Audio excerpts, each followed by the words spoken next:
Hallo, ich darf euch ganz herzlich begrüßen hier bei Erikas Selbstgemacht. Was gehört zu einer guten Weißwurst? Ein guter Weißwurstsenf.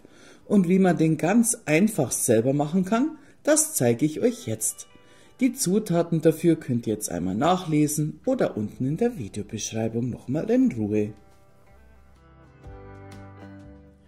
Die Grundlage für den Senf ist eine braune Senfsaat und eine gelbe Senfsaat. Ihr könnt jetzt hier Körner kaufen oder wie ich, habe hier schon 150 Gramm gelbes Senfmehl. Die braune Senfsaat, das sind jetzt 50 Gramm, die werde ich jetzt selber im Mörser klein machen. Die Senfsaat könnt ihr auch mit einem Mixer klein machen, aber passt da auf, dass die Körner nicht heiß werden.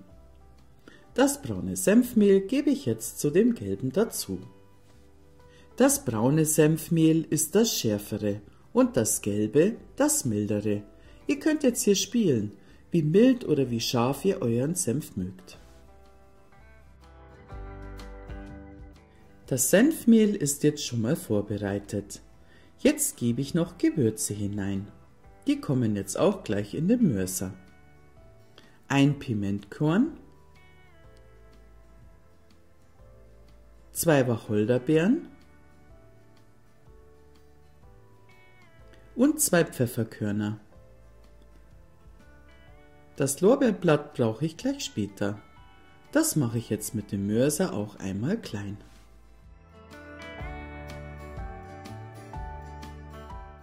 Und eine Prise gemahlene Nelken gebe ich noch dazu. Die Gewürzmischung für den Senf ist jetzt auch vorbereitet.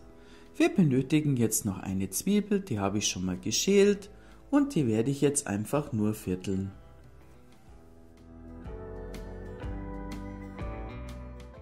Jetzt stellen wir einen Sud her aus 175 ml Wasser und 125 ml Weißweinessig. Dann gebe ich die Zwiebel hinein und das Lorbeerblatt und die gemahlenen Gewürze. Dann rühre ich einmal alles um. Jetzt fehlt noch die Süße im Sud. Dafür gebe ich jetzt mal 2 Esslöffel Honig hinein. Später, wenn der Senf fertig ist, können wir ihn nochmal mit Honig abschmecken.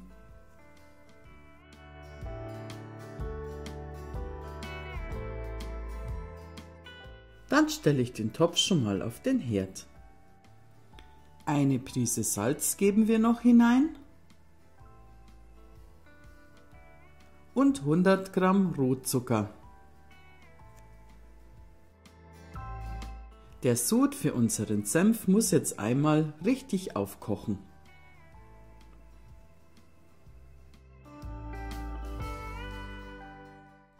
Dann schalten wir den Herd ab, geben den Deckel darauf und lassen das Ganze für 15 Minuten ziehen und etwas abkühlen.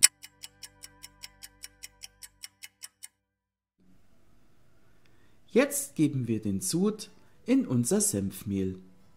Dazu nehmen wir ein feines Sieb und geben nur die Flüssigkeit hinein. Den Rest sieben wir ab.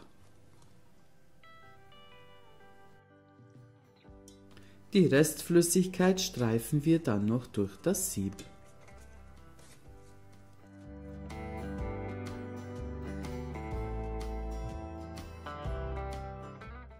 Mit dem Löffel einmal gut verrühren und dann wechsle ich zum Handrührgerät. Den Senf jetzt gut verrühren, so circa 5 Minuten, bis er eine schöne Konsistenz hat. Anschließend decke ich ihn ab und lasse ihn für eine ganze Stunde ziehen.